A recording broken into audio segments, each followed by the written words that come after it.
Welcome to WhiskyCast, cask strength conversation, featuring news and interviews from the world of whiskey. I'm Mark Gillespie. This is episode number 743 for December 6th, 2018. Coming up in a few minutes. One of the things they asked me to do was this, to decorate this rather special, this bottle, plain bottle of this rather special whiskey. So rather nervously I set about it, and I got it done, and then I also forgot about it. On Behind the Label, we're literally going to go behind the label.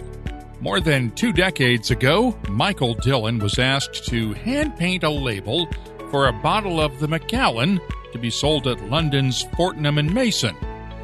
Last week, that bottle sold for more than $1.5 million, making it the most expensive bottle of whiskey ever sold at auction. We'll go behind the label with Michael Dillon later on, and we'll also have some of the highlights from WhiskyFest Tuesday night in New York City, along with your voice, the What I'm Tasting This Week department, and much more. All on this episode of WhiskyCast. WhiskyCast, brought to you by Redbreast, the definitive single pot still Irish whiskey. Those in the know Redbreast. This is whiskey, Johnnie Walker's Scotch whiskey, from this place and these people, Scotch makers, creating the bold and complex flavour of Johnnie Walker Black Label. Step right up. Let's get started with the news. It's brought to you by Highland Park. It's been more than 3 decades since the U.S. Treasury Department did its last comprehensive rewrite of the federal government's regulations for alcoholic beverages. Now, the Treasury's Tax and Trade Bureau has released a proposed reworking of those regulations for public comment. And while many of the proposed changes essentially take years of minor tweaks and rulings and put them into context, there are some proposals that are already receiving a lot of criticism from distillers, specifically craft distillers and some importers. The proposed changes do not address years of disputes over a designation for single malt whiskies from countries other than Scotland, Ireland, and Canada, where U.S. law respects their laws governing whiskey labeling. That has caused problems for more than a decade for importers trying to bring single malts from other countries into the U.S., since the U.S. standard of identity for malt whiskies requires they be matured in new oak barrels. Craft distillers formed the American Single Malt Whiskey Commission 2 years ago to lobby for a change in the U.S. regulations to match those currently used in Scotland. 100% malted barley from a single U.S. distillery, matured in either used or new oak casks not exceeding 700 liters in size, along with the current U.S. requirements that spirit come off a still at no more than 80% ABV and be bottled at least 40% ABV. What's more, the agency is also asking whether the regulations should set a minimum size for any barrel used in whiskey maturation at approximately 50 gallons, and whether smaller barrels should be allowed at all. That's a critical issue for many craft distilleries that depend on smaller barrels. And whiskey makers would only be allowed to count the first period of maturation in an age statement. For example, if a distillery matures a whiskey for 6 years in its original barrel, then puts that whiskey into a used wine cask for another 6 years of finishing, it could still only be called a 6-year-old whiskey under the proposed regulations. Jared Hempstead, the master distiller at Balcones Distilling in Waco, Texas, told us Tuesday night at WhiskyFest in New York that if these proposals actually go into effect, it could make the lives of distillers a lot more complicated. For a thing that should be supposedly solving a bunch of way overdue problems, it seems like it's introducing some new ones. and then not addressing major ones like American single malt, for example. So it'll be interesting to see who else is shaking their head in confusion over these proposals. Where do you think this came from? I can't tell. Some of them you can kind of see maybe where, I'm sure a lot of the white whiskey stuff, I'm sure they've been hearing from craft guys for the last decade about that. But yeah, the minimum size, so is somebody with a lot of influence trying to railroad the small guy? I mean, I don't know. Somebody had to suggest it. They're not going to come up with that on their own. So, from reading the paperwork, it looks like they did. They thought, well, the barrel sizes everybody's using the same standard size barrel, so why don't we just enact it into law? To their credit, they throw this out. We finally have something concrete to look at, to comment on, instead of just speaking into the void like we have been, knowing this was coming.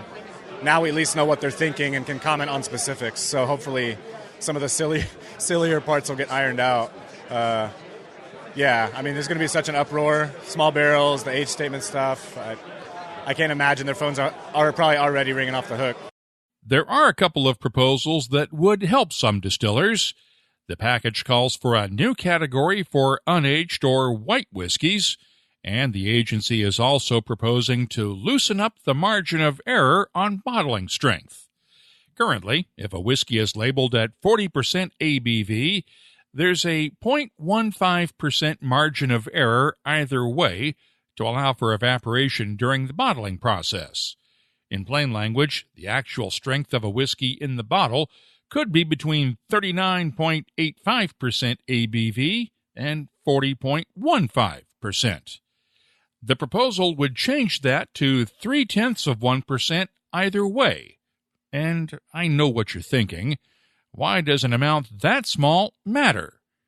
Well, keep in mind the TTB enforces its regulations by buying product samples at retailers for testing in its labs. And if it finds a whiskey that's not within the tolerance limits, the distiller, bottler, or importer can be fined. We'll be posting the TTB's complete proposal at the WhiskyCast website with all of the whiskey-specific parts highlighted to make them easier to find. The agency will be taking public comments until March 26, 2019. And I should note that we did ask the TTB for an interview with one of its administrators to explain the reasoning behind these proposed changes. Agency spokesman Thomas Hogue declined our request for an interview, saying the TTB has no comment on any specific proposal beyond what is in the public record. However, he did also say, and I'm quoting directly now, "The proposals in this notice of proposed rulemaking are just that, proposals. This is an opportunity for all interested stakeholders to comment and help us bring these regulations into alignment with current industry practice and public understanding. If industry members believe that a specific proposal will be detrimental to their business, we strongly encourage them to submit substantive comments explaining the issue and, wherever possible, proposing an alternative. Keep in mind, stakeholders are not limited to commenting on just what has been proposed. If there are areas of concern or interest that were not included in this document, we welcome substantive comments to address those as well." We also checked with representatives of the Distilled Spirits Council, the American Craft Spirits Association, and the Kentucky Distillers Association to get their comments on the proposals. All three organizations are still reviewing the proposed changes with their lawyers and their members and are not yet ready to comment. Now, this is a story we'll be covering over the next several months here on WhiskyCast and at whiskycast.com. Meanwhile, the European Union has also reached a tentative agreement on new rules for production and labeling of so-called spirit drinks, along with enhanced protection of geographical identity status. The changes are not expected to have a major impact on Scotch whiskey, Irish whiskey, and other currently protected spirits. It's an update to the current regulations adopted back in 2008. We're now seeing the real impact of the tariffs imposed this summer on American whiskey exports to the European Union, along with Canada and other countries. in response to the Trump administration's tariffs on steel and aluminum imports. Brown-Forman reported its latest quarterly earnings Wednesday. Net sales for the second quarter were flat compared to the same period a year ago, with tariff-related inventory reductions knocking about 2 percentage points off of sales, and foreign exchange rates also affected export sales as well for the first 6 months of the year. Brown-Forman does about half of its sales outside the U.S., but company executives had anticipated the impact on second quarter sales after distributors in key export markets ordered extra inventory ahead of the tariffs.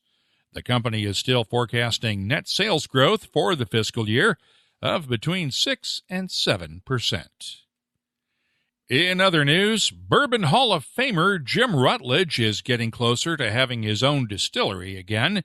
Louisville Business First reported on Tuesday that Rutledge and his partners have plans in place for what would be known as the J.W. Rutledge Distillery and are close to having the first round of funding and a likely site for the distillery near LaGrange in Oldham County, northeast of Louisville, near Interstate 71. Well, it turns out the news was not intended to get out this week. The architecture firm working on the project issued a news release on its own, and when I talked with Jim Rutledge after that, he told me that cost them a chance for some economic development incentives aimed at luring new businesses to Kentucky. But the news also brought some new interest from potential investors. Right now we're looking to raise $10 million, and we're largely there. We hope to be there by early 2019. I don't think we'll make it by this year. So there is some room for investors. But and then in addition to $10 million right now, we made arrangements are making arrangements to secure a low interest USDA loan for $12 million plus or minus. And we can go up higher than that, but I don't think we will choose to do so. And between the two, then we should be getting started late winter, very early spring at the latest. But once we have the money available to us, and said there is some opportunity for investment, but not a lot right now. We're working with people in Oldham County. They're very excited working with us. It's a partnership. We've selected property we really like, and but we have to have zoning changes. We're looking into how much it will cost on this piece of property to extend natural gas lines to the property and then ultimately to the distillery site on the 183 acres. The property has water, but it's only a 4-inch line. We're going to need a 10 to 12-inch line. So, we're working through all that right now. And so, like I said, we hope to be ready to put a shovel in the ground by early spring in 2019. This really leaked out before you were ready, right? Well, the only thing, it hasn't been really a bad thing. All states offer incentives to have businesses located there, and because of the premature release of the news press release of what we're doing, and that's why we've kept things so quiet. But we could potentially, and probably will, and not potentially, probably will lose any early incentives because it's well known by now that we plan to locate in Kentucky. And I'm a Kentucky person. Kentucky bourbon is in my blood, and that's where we want to locate. But on the flip side, it's not all bad because the article has piqued some interest in potential investors who've come forward. We've had a couple already, one invested today, and there's a couple more that's discussing right now. And so we could actually acquire the $10 million sooner than we would have otherwise. And we have enough money in our escrow account right now to go ahead and start the process of acquiring the low interest debt through the USDA, and which could take 3 or 4 months or a little longer. So it's not all bad. It's things happen, and when they do, they do. And if it first tastes like lemons, then see what you can do to turn it into lemonade, and that's what we've done, I think. You can listen to the entire interview with Jim Rutledge in the news section at WhiskyCast.com. It's been 2.5 years since Jim and his partners originally tried to move forward with the project, but had to stop working on it after a major investor backed out just as they had gone public with their plans and started a crowdfunding campaign to raise supplemental funds. By the way, the architecture firm working on the project, Pod Architecture and Design, won a major industry award for its work on Louisville's Rabbit Hole Distillery, which opened earlier this year. We have a lot of new whiskeys to mention, and we'll start off with Compass Box, which unveiled 2 new limited edition bottlings Tuesday night at WhiskyFest in New York City. John Glazer's latest creations are Juveniles, named for one of Paris's top wine bars, and the uniquely named Stranger and Stranger. People are going to think this is a weird name for a whiskey, but there's a story behind it, right? Yeah, Stranger and Stranger is a whiskey that we collaborated on with our longtime design partners, Stranger and Stranger. And it'll be released in the U.S. In March, but we're doing a little sneak preview of it tonight because we've got the guys, Kevin Shaw, the founder, and Ivan Bell, the MD, from Stranger and Stranger in town tonight. But it's already available in Europe, right?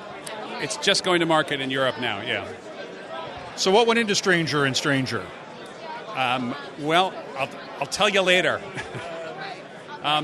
It's actually not Scotch whiskey, but we can go into all the details later. But the reason it's not Scotch whiskey is there's a very small, just over 1% of the recipe that's 1-year-old grain whiskey that's been aged in super interesting new American oak casks that we had custom made for us in Missouri by Independence Dave. And we wanted to use it because it really added. Unfortunately, it makes it, not Scotch whiskey. So technically, it's not Scotch whiskey, even though 99% of it is. But it just added to the deliciousness, so that's why we did it. And then the Juveniles is named after the famous Paris wine bar. Yeah, this is the 4th time we've done a Juveniles bottling. Again, a collaboration with Tim Johnson, the owner of Juveniles, the Scottish owner of one of Paris's most popular wine bars. So we've done lots of whiskeys with him over the years, and this one's kind of special because Tim's a real joker and the jester. There's been a jester on every image of a jester on every bottle we've ever done, and this time we did even better that by putting a jester's bell into the punt of the bottle. Juveniles is available for £100 in the UK now, with the US version going for around $150 a bottle. Stranger and Stranger is selling in the UK for £150 a bottle, and will be available next March in the U.S. for around $200 each.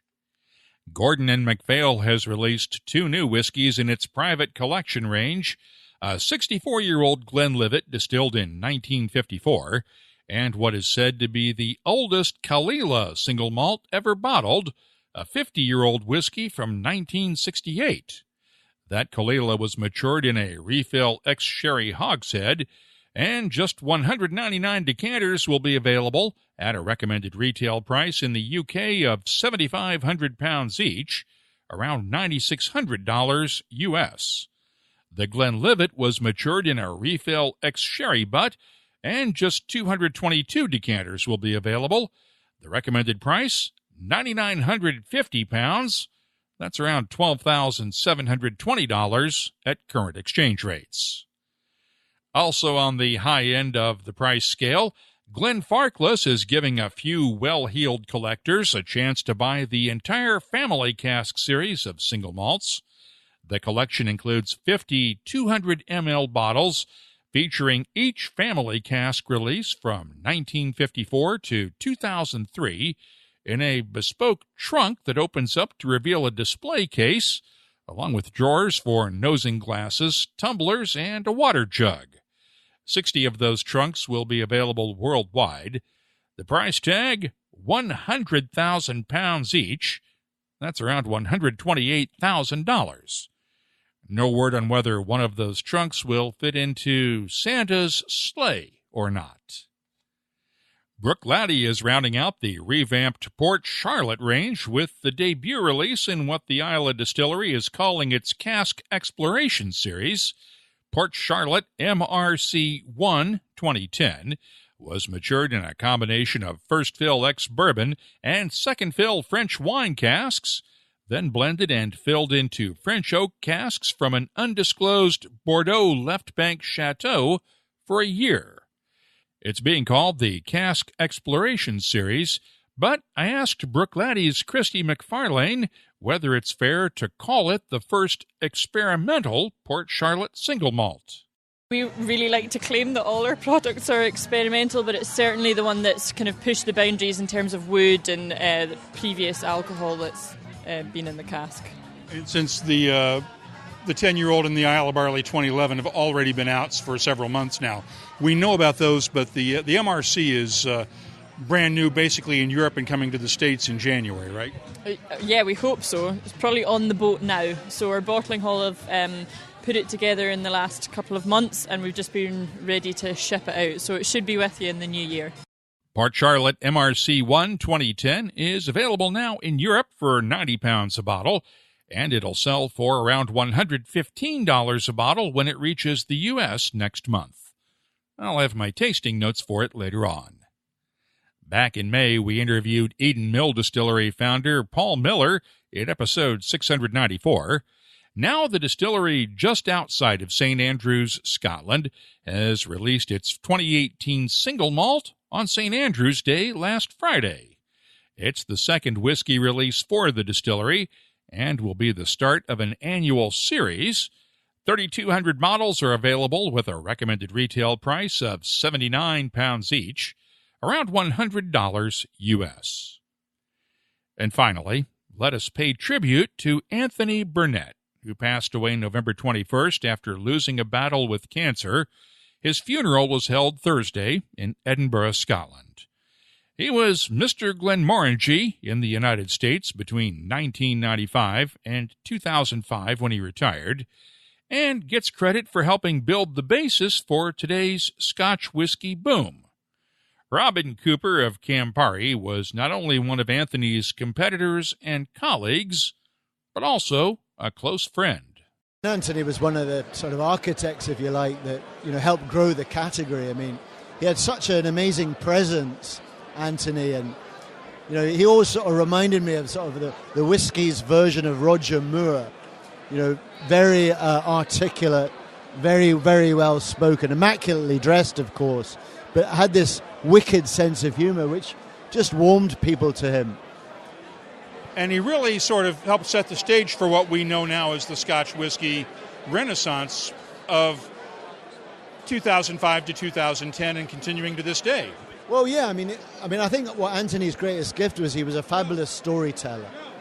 And in an age where, everyone's got cell phones and access to the internet, facts tell, but stories sell. And Anthony was, brilliant at telling a story. And he would drop in a few jokes, of course, as well. But he just appealed to, all sort of from the very bottom to the very top. He was just one of these amazing guys. He's going to be greatly, greatly missed. And he set the stage for guys like you who followed in his footsteps, right? Oh, yeah. I mean, they used to call me Mini Anthony, but, that was, back in the day. But, he was a great mentor to me. And I would say he sort of taught me everything I know, kind of thing. He was one of those guys, along with, people like Ronnie Cox, and of course there would be others as well, that, did that important work on, account by account, distributor by distributor, building the brand. I mean, I think he took Glenmorangie from nothing to about 30,000 cases. And don't forget too, Mark, he brought Ardbeg into the US. And Ardbeg has this amazing, cult following behind it now. Anthony Burnett was 72 years old. He leaves behind his wife, Sally, 2 sons, 2 granddaughters, and many, many friends. You can keep up on the latest whiskey news all week long. The news is brought to you by Highland Park, the Orkney single malt with Viking soul.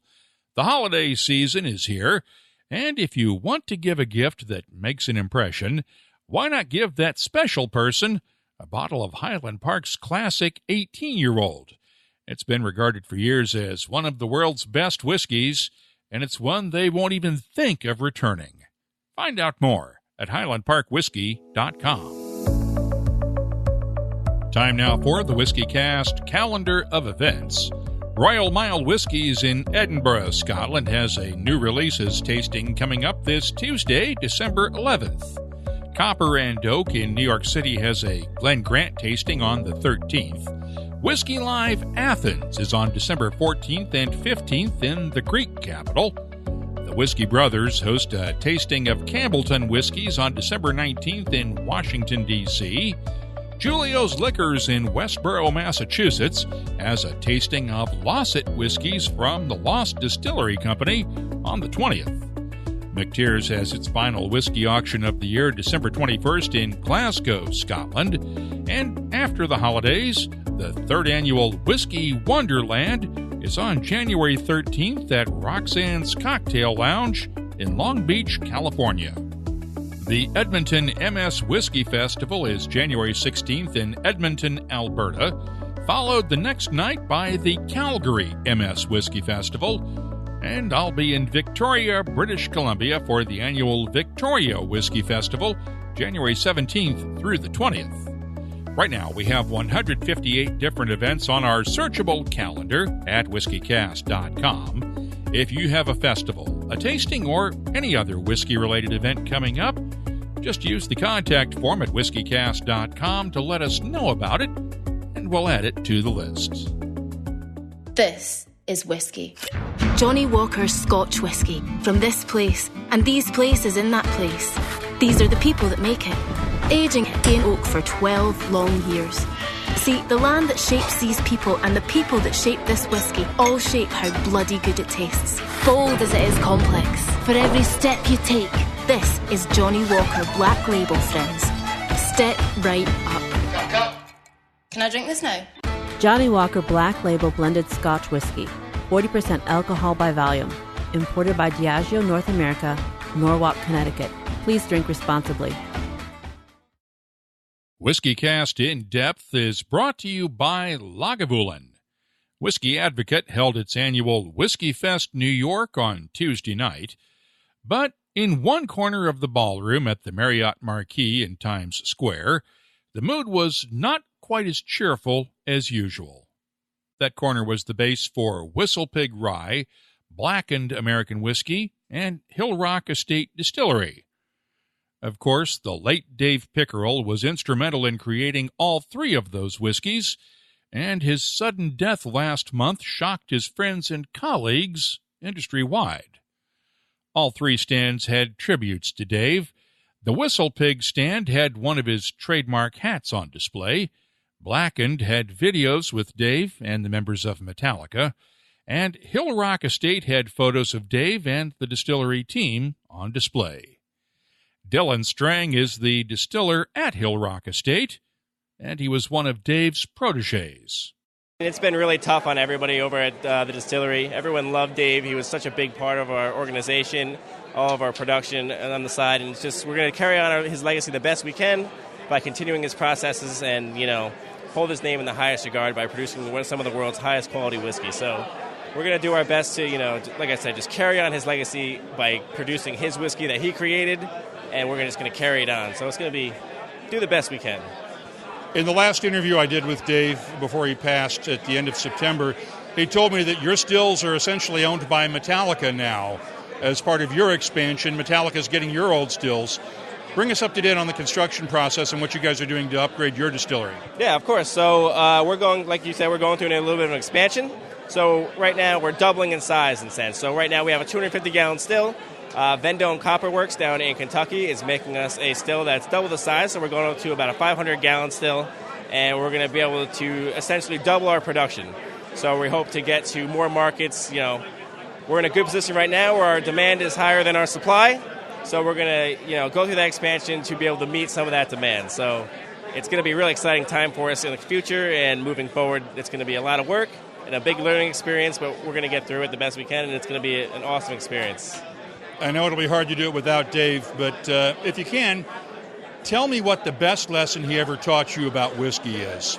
The best lesson that Dave ever taught us about whiskey is, if you put your heart and soul into a whiskey business and making a quality product, it's gonna be the best product they can possibly make. He was such an innovative guy when it came to all of his ideas, all of his mash bills, and it's taught me personally. I started off at Hillrock, at the bottom of the totem pole. Dave noticed my hard work and started teaching me personally, and I've moved up through the ranks. So I'm going to take his knowledge and try, like we said, to continue his legacy and make a great quality whiskey moving forward. That's Hillrock Estate distiller Dillon Strang. A few stands away, Daryl McNally of the Dublin Liberties Distillery was pouring the Dubliner and Dead Rabbit Irish whiskies. Daryl was taking a quick break away from overseeing the final steps of construction of his new distillery in Dublin's Newmarket Square, just down the block from Teeling Whiskey Company's distillery. Construction's coming on really, really well now. We're just doing the fit out, so we have the stills and all the process pipe work and all is up and running. So we're just doing now the bar and laying floors and things like that. So we plan to open to the public 2nd of January. It's a new year, so it'll be good. So you don't have much time left to get it all done. No. The amount of emails coming in, we're trying to get a revenue bond in place and dealing with the revenue. So it's just all hands to the pump now to make it happen for the 2nd of January. I saw you guys just started bringing the Dead Rabbit into Canada, too.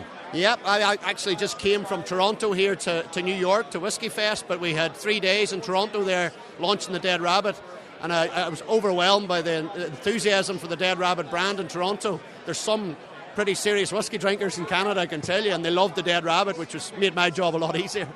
Will you have it in more Canadian provinces soon, or just in Ontario? No, just Toronto, probably for the first year. And with the Dead Rabbit, we're only putting it into certain cities. So we now have it in New York, London, Dublin, Belfast, Toronto, and we did a couple of cities in Germany as well, and that's really it. So we want to just sort of slowly introduce it to the world over the next coming years. The LCBO in Ontario is selling the Dead Rabbit Irish whiskey for $49.95 Canadian. That's about $37 U.S., and it's a slightly better deal than New York prices. My tasting notes for the Dead Rabbit Irish whiskey are available at whiskycast.com. Now, this time last year, we were in Denver, Colorado, reporting on the party around the annual release of Stranahan's Snowflake Single Malt that comes the first Saturday each December. It's been a long week for Stranahan's master distiller, Rob Dietrich, who barely had time to recover from Snowflake Day before getting on a plane to New York City. This was the biggest turnout we've ever had. It was pretty extraordinary. We had people camped out around the building. The first guy got in line a full 7 days in advance, which was just mind-blowing. Was this the guy who normally showed up first in line? This year he got pissed off and showed up a week early, right? Because he got beat last year. That's right. He got beat by maybe a few hours last year, and he was like, yeah, that's not happening again. So the guys that beat him out the year before, they showed up 12 hours after he did, and then we just throughout the week we just had more and more people camping out. It got so big we had about 1,000 people camped out around the building. Denver PD got involved. They had to come out, and we had to maneuver some people onto the property. So, it's interesting, but it made for a lot of fun. A great community of folks, and really, this was I think one of the best releases that I've ever done. Let's talk about the whiskey. What did you come up with for this year?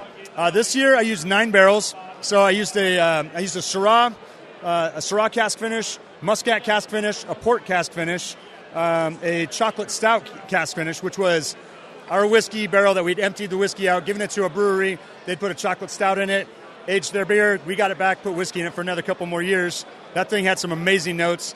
Went really well with the Muscat. That's where I kind of started the whole thing, and then kind of grew the batch out from there. I used 2 Madeira cask finishes, an old vine Zinfandel, and then a rum cask. So it took me a couple months to kind of put this one together. I kept starting over. I'd get to a point, and then the profile would get blown out.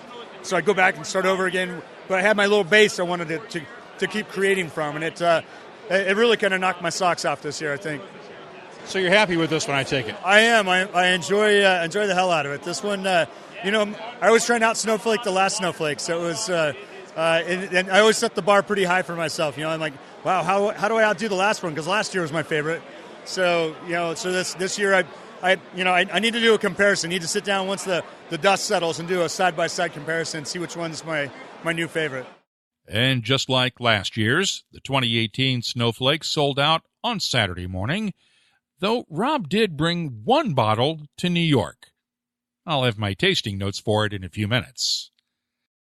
Now, when you're at a festival the size of WhiskyFest, it pays to pay attention to the little things. A lot of people walked right past the Hotel Tango stand, and so did I at first. You see the hotel part of it on the sign and figure it's one of the local hotels pouring some trendy cocktails. But the second time I walked by, I noticed one of the guys wearing a T-shirt that said, America's first disabled veteran-owned distillery. That got my attention. That, and then finding out that Hotel Tango is based in my old hometown of Indianapolis, Indiana. Then finding out that while they are bottling their own whiskey, they're also bottling a 6-year-old sourced bourbon that they got from Wyoming whiskey. Travis Barnes is one of the founders of Hotel Tango. Give me the origin story behind Hotel Tango. It was started in 2013 by myself, my wife, and a couple law school friends. It was a combination of bad grades and a worse economy. I was doing this in the backyard and giving it away as Christmas and birthday presents, and folks said, this is really good. You should do it legally. So serendipity was kind of happening because the state was opening up the artisan license for the first time since Prohibition. We jumped at the opportunity, and we were one of about 4 in the state to get the license to be able to distill and serve on site.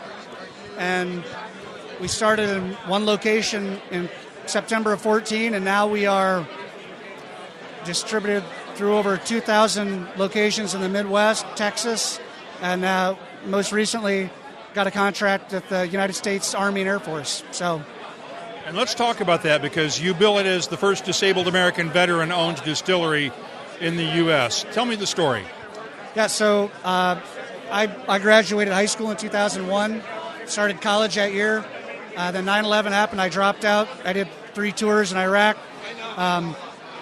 Suffered some traumatic brain injury and PTSD.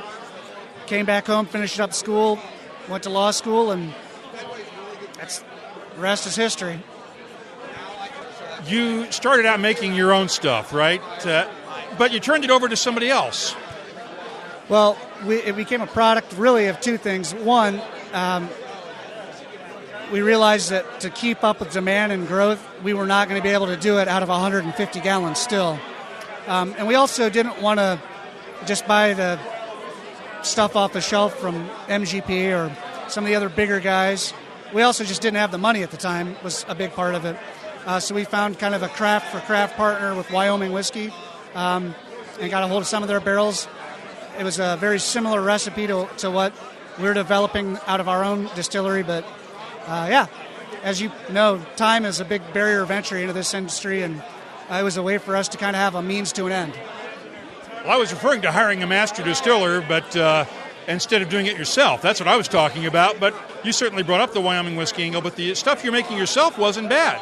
Oh, yeah. I mean, again, I think I was a little naive thinking that I could be a master distiller and run a growing business. I think that a lot of folks have a problem making that choice if you want to be a mom and pop shop or if you want to grow this into a business and be a part of this industry. And, it was pretty quickly on. Within the first year, we realized that I was not going to be able to do both. And we actually found a guy out of Eli Lilly who was a chemist for 20 years and had a lot of experience in fermenting bacteria, yeast strains, and he seemed to be the perfect fit. So we brought him on, poached him from Lilly, and been off and running ever since. Tell me about the distillery itself. You're just outside of downtown Indianapolis in the Fountain Square neighborhood. It's one of these neighborhoods that, growing up in Indianapolis, I remember back in the 70s and 80s, wasn't the greatest neighborhood in the world. It's gotten a lot better, though it's somewhat gentrified now. But tell me about building a distillery there. Yeah, so it was absolutely, when we came in, kind of a dead spot. There's kind of a gap between downtown and Fountain Square. And around the same time we were coming in, there was a lot of development in that area. We started out in a 3,500 square foot carriage house, an old brick barn that was originally built as a carriage buggy garage for a funeral parlor. So we like to joke that there were spirits then and there are spirits now being produced in that building. We only lasted about a year and a half before we had to take on another production facility, another 6,500 square feet, and we're about outgrowing that already. We just bought last year a 5-acre barn that will be building another pretty big rick house on starting next January. So, well, there's plenty of farmland to work with in terms of getting space for rick houses, right? Not in downtown Indianapolis. Well, I know that, but once you get outside of 465... We're inside 465. We're the last functioning farm inside of the 465 loop. So where do you find room for rick houses? There's plenty of warehouse space, but nothing for a rick house. So we're pretty good at administrative law and zoning and kind of figuring those things out. As a former lawyer,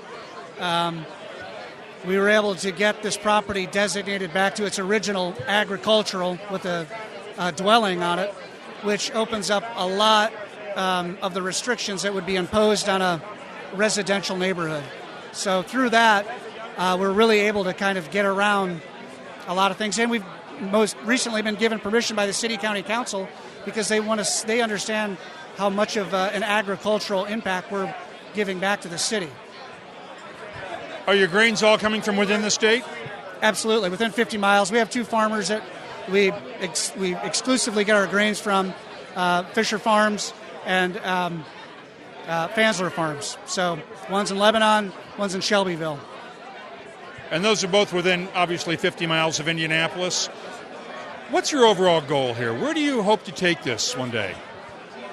Well, I want to continue making a great product. I think that's the key. Obviously, you know that there's a lot of growth opportunities and challenges in this industry, but I don't want to stop growing. I mean, I really want to continue making a great product first, but as long as we're doing that, I don't want to stop. I mean, this is fun. The origin of the name Hotel Tango? Pilots and military will recognize it from the NATO phonetic alphabet. Travis is the Tango. His wife Hillary is the hotel in Hotel Tango. That's WhiskyCast In Depth, brought to you by Lagavulin, the legendary Islay single malt. Look for the new House Lannister Lagavulin 9-year-old. It's part of the Game of Thrones single malt Scotch whiskey collection from Diageo and HBO. Look for it at a whiskey shop near you. And check out the rest of the Lagavulin single malts at malts.com. The What I'm Tasting This Week department is brought to you by Heaven Hill Distillery. And let's start off with the Hotel Tango whiskey distilled in-house. It's bottled at 45% ABV, and it's about 18 months old. The nose has notes of buttered popcorn, caramel, honey, and subtle spices. And those spices come alive on the palate with touches of black pepper, allspice, and cinnamon, balanced by honey, vanilla, and a hint of citrus fruits. The finish is long with gently fading spices and a hint of roasted nuts. It is young, but it does show a lot of promise. And I'm scoring the Hotel Tango whiskey an 88. We talked about the Stranahan's 2018 Snowflake Single Malt a few minutes ago.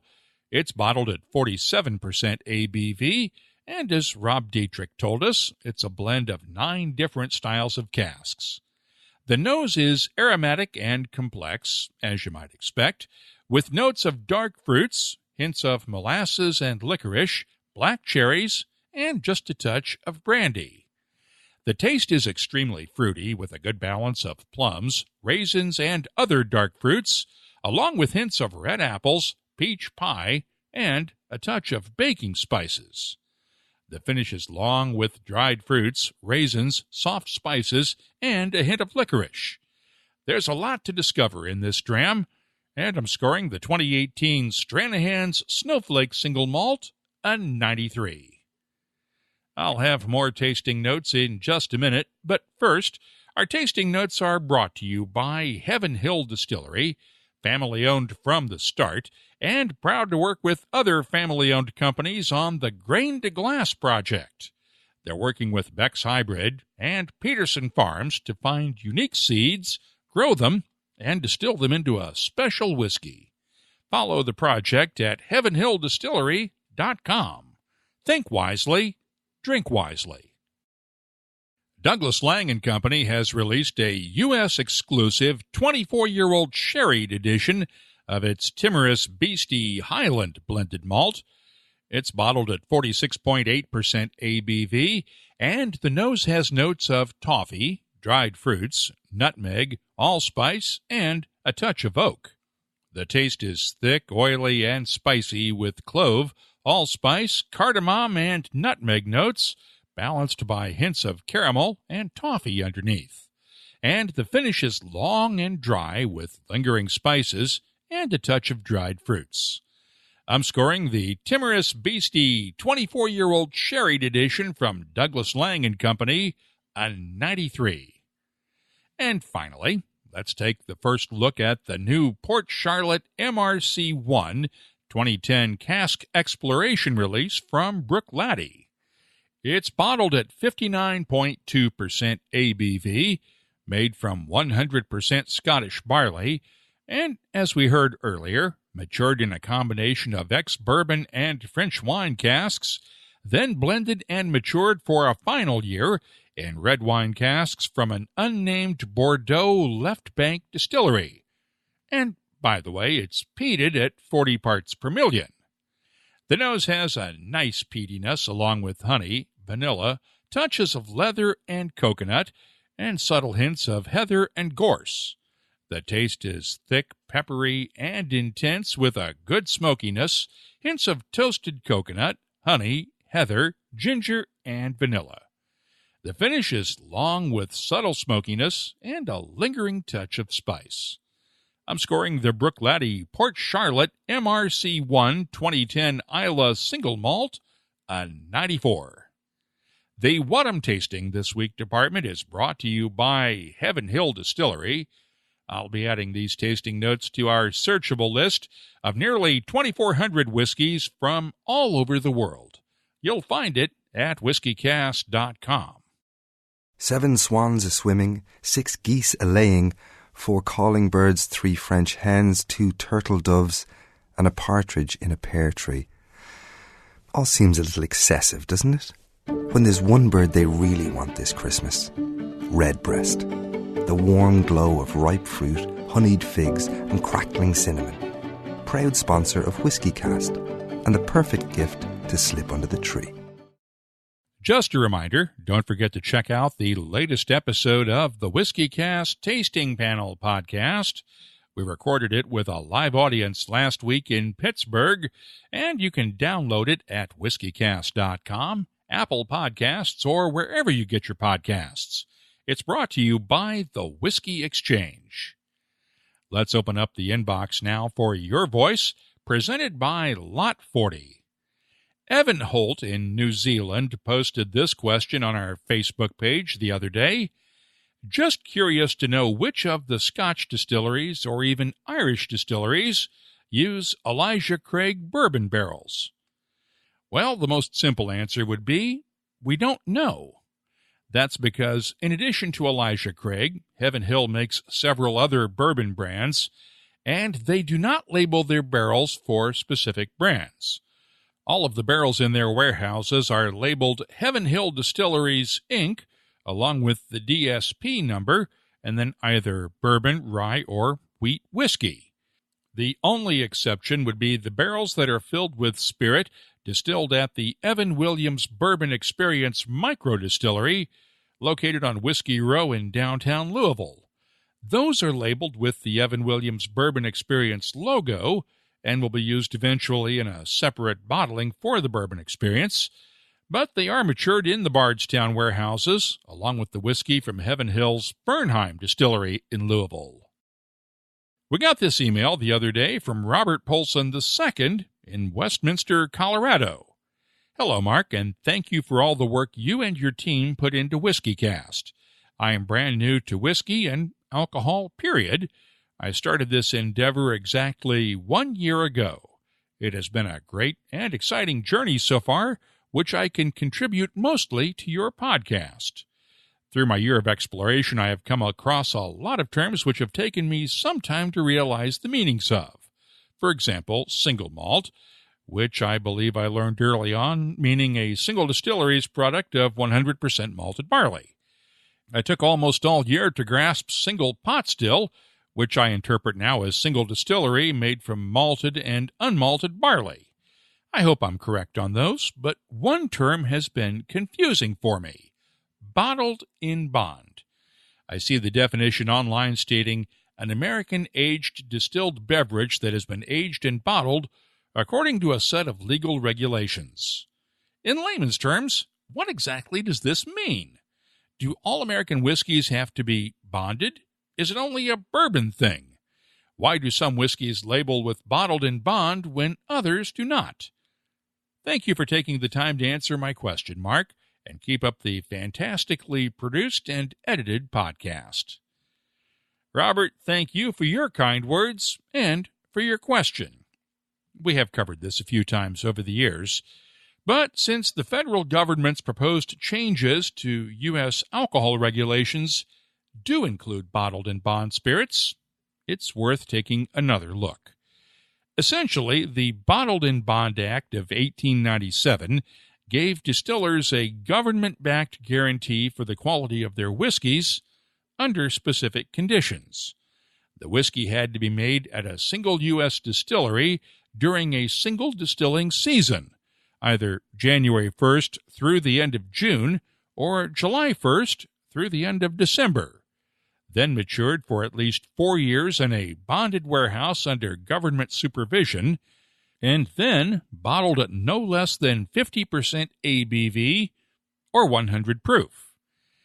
In exchange, the distillers that met those requirements were allowed to delay paying the excise taxes on their whiskeys until they were removed from the bonded warehouse at bottling time, instead of having to pay the taxes as soon as they had distilled the stuff. Well, eventually that was extended to include all the whiskeys being matured in bonded warehouses, and the bonded part refers to the bond distillers have to pay to this day to guarantee that the government will get paid all of the excise taxes due on the whiskey in that warehouse. Now, the Bottled in Bond Act was essentially repealed in 1979 with the passage of the Distilled Spirits Tax Revision Act, but the term continues in use to this day, with distillers who meet the original standards being allowed to use the term bottled in bond on those spirits. Now, there is one change the TTB is proposing. Until now, the term bottled in bond was reserved for American-made spirits only. But the agency's proposed changes that we mentioned at the beginning of the show would allow imported spirits that meet those requirements to also be labeled as bottled in bond. Robert, I hope this answers your question, and thanks again for your email. If you have a question, a suggestion, or anything else you'd like to share with whiskey lovers around the world, you can always email us like Robert did. The address is comments@whiskycast.com. Or you can get in touch with us on Facebook, Twitter, or Instagram @WhiskyCast. Your Voice is presented by Lot 40, Canada's award-winning 100% pot still rye whiskey. Lot 40, unapologetically Canadian. Please drink responsibly. Let's close out the show now with Behind the Label, our look at the history, science, and other things that make whiskey unique. It's brought to you by Writer's Tears, and this time we really are going behind the label. I'll explain. Last Thursday, a bottle of the Macallan 1926 went on the auction block at Christie's in London. And when the hammer came down, it shattered the world record for a single bottle of whiskey sold at auction. The price, £1.2 million. That's $1,533,000 or so. What made it unique is that there are 40 bottles of the 1926 Macallan 60-year-old single malt known to exist, 12 with a label designed by Valerio Adami, one of which was the previous record holder. Another 12 have a label designed by British artist Sir Peter Blake, and 15 that carry the Macallan's own fine and rare label. That leaves this one, the one bottle with a label hand-painted by Irish-born artist Michael Dillon, who was commissioned by London's Fortnum & Mason to paint that bottle with a scene of the Macallan's Easter Elchies house and the Cairngorm Mountains in the background. That was more than 20 years ago. This week I caught up with Michael Dillon in London, where he's working on his latest mural project. I've been doing a lot of work with Fortnum & Mason in Piccadilly, packaging, and I did some murals in the Fountain restaurant. And one of the things they asked me to do was this, to decorate this rather special, this bottle, plain bottle of this rather special whiskey. So rather nervously I set about it, and I got it done, and then I also forgot about it till about a month ago when the representative of Christie's got in touch with me. So that's really the story of the original story of the whiskey bottle. So there it is.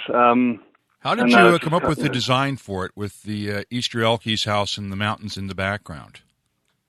Well, that was rather suggested. As far as the mountains and things goes, that was not difficult to sort of summon up or imagine. But they'd given me some guidance on that. I don't know Scotland very well, I have to be quite honest, but and then they left the decoration, the sort of floral decoration below and things was, I just sort of decided on that. So it's, it's a small surface to work on, but one can do quite a lot even in such a small surface. I'm curious, was this bottle blank when you got it? Did they remove the labels from it, or did it come unlabeled? I think, to be quite honest, it must have been blank as far as I remember, because I don't think there were labels on it. It was just obviously sort of brown color and transparent brown, and I said I must have given them a design, a sketch, to begin with, so I knew what I was doing, and then I just went ahead and did it. Simply that, really. Now, you're known for doing murals. Is this the smallest work you've done?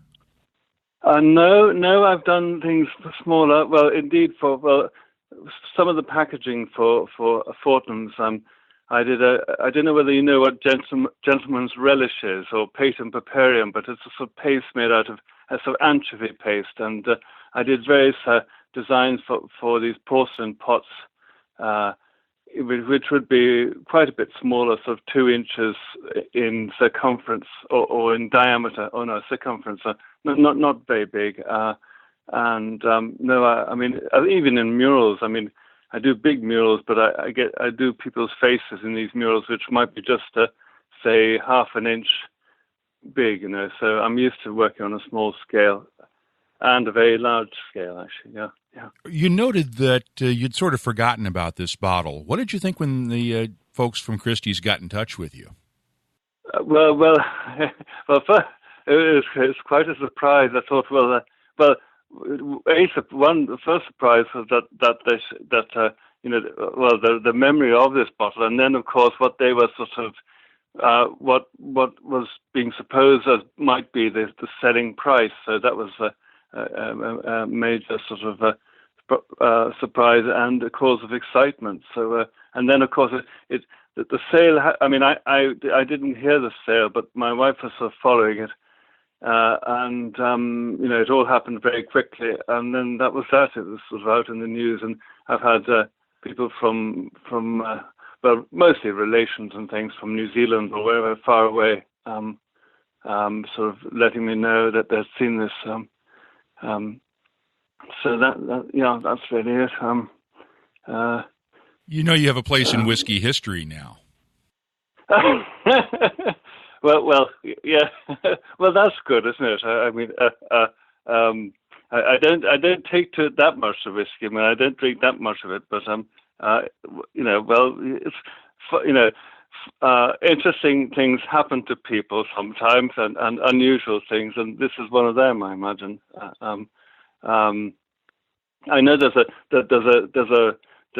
a Dillon wine, which is Chateau Dillon, and there's also Dillon vodka in Iceland, which has a connection with the family as well. But a whiskey now has a sort of indirect connection. Yeah. What year did you paint this label? No, that's it. To be quite honest, I think it was probably about. I'm only guessing. I think it was probably about 1998. 97, 98. I did a lot of work for Fortnum's at that stage, and it was one of several things they asked me to do, sort of invitations to sort of big dinners, sort of decorative invitations, and the other sort of packaging, so smoked salmon packaging, but boxes for smoked salmon and cheddar cheese bells, those bells porcelain bells that cover cheese, rounds of cheese, and all sorts of tea caddies, but they it was in the sort of about 10 years ago, they had a big sale. They changed their image, and they sold my murals in Bonhams, and all. So there's nothing really left of my, you might say, my oeuvre in Fortnum's at the moment, except what's in the archive. Think you'll ever get a chance to paint another bottle of whiskey? Well, you know what? All my friends are coming saying, "Oh yes, I'll buy whiskey. I'll go down to the liquor store or whatever it is, and will you please paint me a bottle of whiskey and see what you put it out on the, in the sale rooms and see what happens." So there's a sort of yes. Who knows? I painted a bottle with. A gin decanter with. I wrote a plutonium and nitroglycerin and things like that on. So sort of. I've done a little bit before, so who knows? I may do some more. Thanks to Michael Dillon for sharing the story behind his one-of-a-kind painting on what is now the world's most expensive bottle of whiskey. If you have something you'd like us to look at on Behind the Label, just use the contact form at whiskycast.com to get in touch with us. Behind the Label is brought to you by Writer's Tears. Writer's Tears Copper Pot, an 18th century style of premium Irish whiskey, blended from single pot still and single malt. Like yourself, it's one of life's treasured rarities, and what's rare is wonderful. Writer's Tears Copper Pot. That's all for this episode of WhiskyCast. You'll find links for the stories in this episode in our show notes at whiskycast.com. That's also where you'll find the WhiskyCast Tasting Panel podcast and our WhiskyCast HD videos, along with the calendar of events, my tasting notes, and a complete archive of past episodes all the way back to 2005. We'd love to hear from you. Get in touch with us on Twitter, Instagram, or Facebook. Our email address is comments@whiskycast.com. This is Whiskey, Johnny Walker's Scotch whiskey, from this place and these people, aye, Scotch makers, creating the bold and complex flavour of Johnnie Walker Black Label. Step right up. WhiskyCast. Brought to you by Redbreast, the definitive single pot still Irish whiskey. Those in the know Redbreast. WhiskyCast is a production of Cast Strength Media, copyright 2018, and comes to you from the charming, yet regrettably dry town of Haddonfield, New Jersey. I'm Mark Gillespie, reminding you that when you drink, please drink responsibly. Thanks for listening.